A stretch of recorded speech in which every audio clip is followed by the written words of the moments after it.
Hello students, welcome to you in your physics class. मैं आपका physics teacher reap Sharma. कक्षा 10 की बेटा जो क्लास चल रही थी उसमें हम लोग रिवीजन कर रहे थे जिस चैप्टर का, उस चैप्टर का नाम था प्रकाश। बताया था प्रकाश यानी लाइट। लाइट में हमने अभी तक सिर्फ दो चीज़ें पढ़ी थी। पहला तो प्रकाश क्या है और दूसरा प्रतिबिंब क्या है। एक एडिशनल चीज़ जो हमारे लिए पूरा चैप्टर है जिसे हम लोग पढ़ रहे थे परावर्तन, तो परावर्तन के बारे में बात की थी।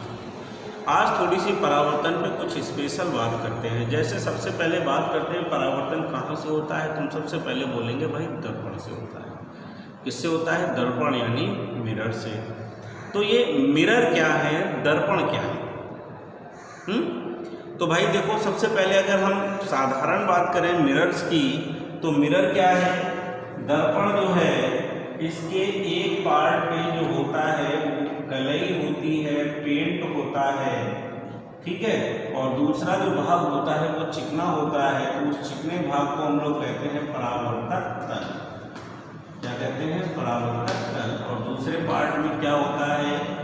कलई होती है, पेंट होता है, ठीक है। तो ये जो हो गया वो आपका एक दर्पण हो गया। तो दर्पण क्या है बेटा?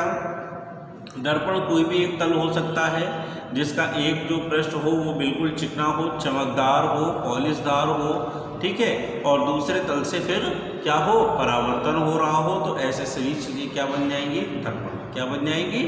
दर्पण। ठीक। दर्पण कितने प्रकार के होते हैं? तो मिरर्स जो हैं हमारे पास वो कितने प्रकार के हैं? दो। दर्पण कितने प्रकार के हैं? दो। पहला जो है वो बिल्कुल साधारण सा हम बात कर लें, समतल दर्पण। क्या हो गया? समतल दर्पण यानी प्लेन मिरर।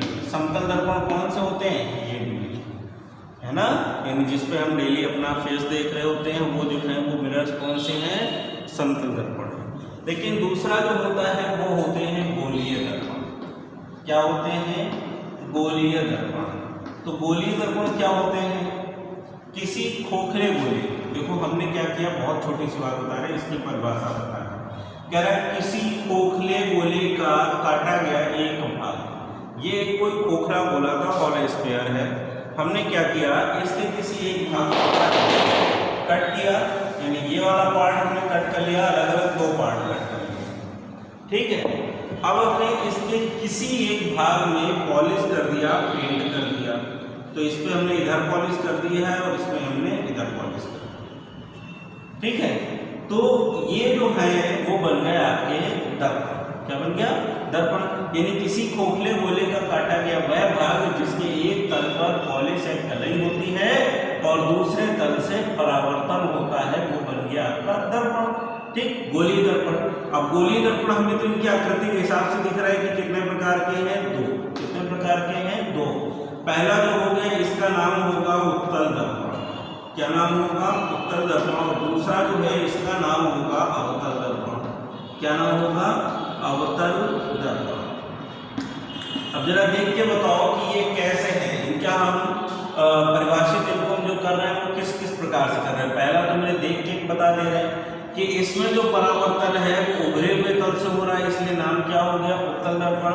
और इसमें जो परावर्तन है वो दबे हुए तल से हो रहा है, इसलिए इसका नाम क्या हो गया? क्या नाम हो गया? अवतल दर्पण। बात समझ में आ गई कि नहीं है? यानी वह दर्पण जिसमें परावर्तन उभरे हुए तल से होता है, दैट मीन्स उत्तल दर्पण। और वह दर्पण जिसमें परावर्तन दबे हुए तल से होता है वो बनेगा आपका अवतल दर्पण। बात समझ में आ गई? तो दर्पण से संबंधित ये बातें समझ में आ गई हैं। तो कुछ और बातें आपको बता दें, सारी चीज़ें आपको रिवीजन के तौर पर पढ़ाई जा रही हैं, इसलिए याद रखना है, ठीक है। तो अब दर्पण से संबंधित यानी गोलीय दर्पण से संबंधित कुछ और बातें आपको बताई जाएंगी, जरा ध्यान से देखना, ठीक है। जैसे सबसे पहली बात तो हो रही है, अगर हम कोई दर्पण बनाते हैं तो ये बन गया आपका एक दर्पण। अब अभी हमने इस दर्पण को देख के नहीं बताया था कौन सा, लेकिन जैसे इस पे पॉलिश को देखा तो पॉलिश को देख के हमने बता दिया कि ये जो दर्पण है वो कौन सा है? एक प्रकार से अवतल दर्पण है। क्यों? क्योंकि इसमें जो परावर्तन है वो कहां से हो रहा है?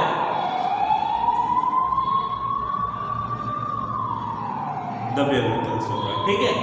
अब बात करते हैं कुछ इंपॉर्टेंट जो की बातें हर एक दर्पण में होंगी, यानी ये परिभाषा है हर दर्पण में। सबसे पहले ठीक है, m और m' ये जो है इसे कहते हैं दर्पण का द्वारक। इसे क्या कहते हैं? दर्पण का द्वारक। हर दर्पण का एक द्वारक होगा, यानी किसी दर्पण का वह भाग जितने भाग से वह प्रकाश को अवशोषित कर सकता है, यानी प्रकाश ग्रहण कर सकता है, वो उसका बनेगा द्वारक। क्या बनेगा?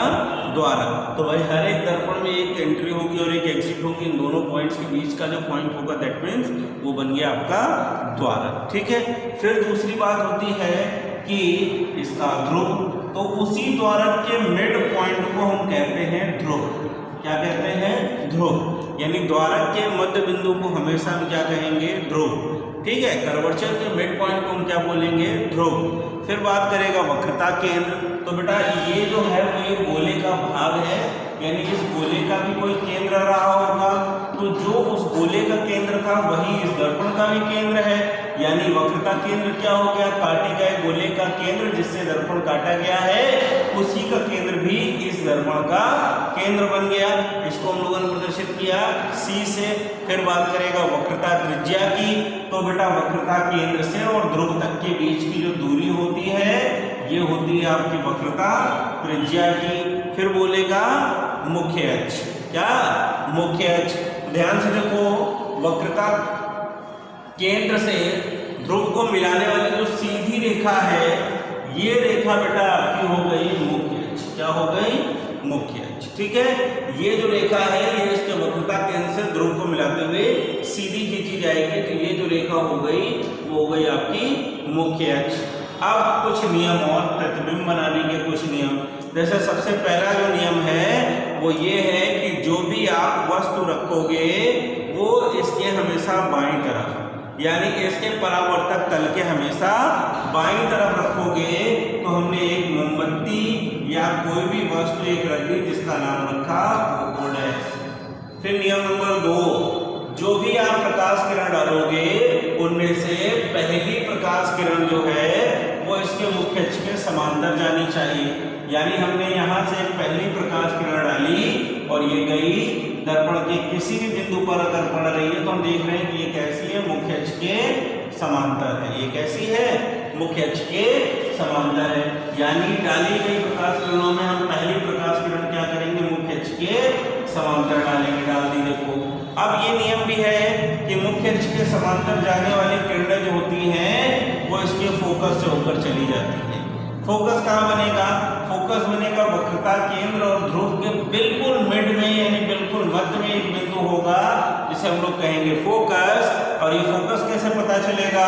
मुख्य अक्ष के समांतर आने वाली प्रकाश किरणें दर्पण से परावर्तन के पश्चात मुख्य अक्ष से जिस बिंदु से होकर जाती हैं उसे हम लोग कहते हैं फोकस। क्या कहते हैं? फोकस। ठीक है, अच्छा, फिर दूसरी एक प्रकाश किरण हम क्या करेंगे? दूसरी प्रकाश किरण इसके वक्रता केंद्र पर डालेंगे। तो दूसरी प्रकाश किरण हमने ली ये और ये इसके वक्रता केंद्र पर डाली, जो सीधे जाके मिरर को टकराई, और मिरर को टकराने के बाद ये वापस उसी रास्ते से वापस लौट जाएगी जिस रास्ते से ये आई थी। यानी दूसरी बात भी समझ में आ गई कि इसके वक्रता केंद्र पर डाली गई प्रकाश किरणें दर्पण से परावर्तन के पश्चात वापस उसी मार्ग में वापस लौट जाती हैं। ठीक है, अब ये दोनों प्रकाश किरणें जिस बिंदु पर एक दूसरे को काटेंगी उसे हम लोग प्रतिबिंब बिंदु कहेंगे। उसे क्या कहेंगे? प्रतिबिंब बिंदु।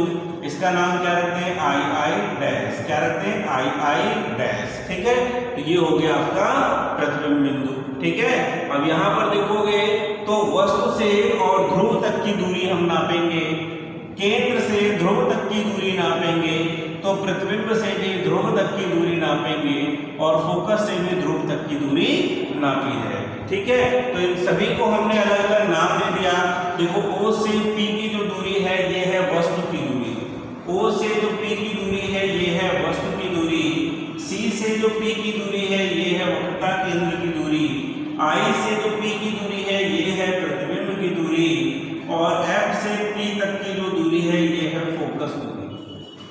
ठीक है, अब जरा ध्यान से देखो, सबसे पहली बात बता रहे हैं, ये जो प्रकाश किरण है ये है आपतित किरण। ये क्या है? आपतित किरण। तो याद रखना आपतित किरण के विपरीत दिशा में जितनी भी दूरियां नापी जाएंगी वो सारी निगेटिव, और दूरियां कहाँ से नापेंगे? सारी ध्रुव से। दूरियां कहाँ से नापेंगे? सारी ध्रुव से। यानी जो भी दूरियां नापनी है आपको ध्रुव से नापनी है, और ध्रुव से नापते समय देखना है कि आपतित किरण के विपरीत नापी गई दूरियां कैसी होंगी? माइनस की। तो देखो इसमें जो भी दूरियां नापनी वो सारी अपोजिट जा रही हैं, यानी ये f कैसा होगा? माइनस का। ये v कैसा होगा? माइनस का। ये r कैसा होगा? माइनस का। और ये u कैसा होगा? माइनस का। u कैसा होगा? माइनस का। बात समझ में आ गई कि नहीं आई? ठीक है, तो ये है आपका प्रतिबिंब बनाने के नियम में। तो अब अगर बात करता है तो यहाँ से हम एक और बात समझ लें भी, दर्पण का सूत्र, यानी दर्पण से संबंधित अगर न्यूमेरिकलों को लगाना है तो कोई फॉर्मूला भी होना चाहिए। तो 1/f इज इक्वल टू क्या आ गया? 1/v प्लस का 1/u। ये एक साधारण फॉर्मूला है दर्पण का, जो इस दर्पण की फोकस दूरी, प्रतिबिंब की दूरी और वस्तु की दूरी पर निर्भर करता है। फिर थोड़ी सी बात और आ जाती है, तो ये r का यूज क्या है? तो देखो हमने जब परिभाषा आपको बताई थी तो r यानी वक्रता त्रिज्या जो है, ठीक है, वो फोकस दूरी के 2 गुने पर है। यानी अगर बात कहीं पर आपको फोकस दे रहा है या फोकस पूछ रहा है और त्रिज्या दे रहा है तो आप लिखोगे ना f बराबर r/2। तो अगर इसी फॉर्मूले में आपको कहीं पर रखना है तो आप लिख सकते हो 2/f इक्वल 1/v प्लस का 1/u। ठीक है, तो ये मिरर्स की इक्वेशन हो गई है। यहाँ तक की जो बातें हैं ये आप अपनी कॉपी से बहुत अच्छे से पढ़िए। अगर कुछ समझ में नहीं आए तो आप उनसे जरूर पूछिए। ठीक है, बाय।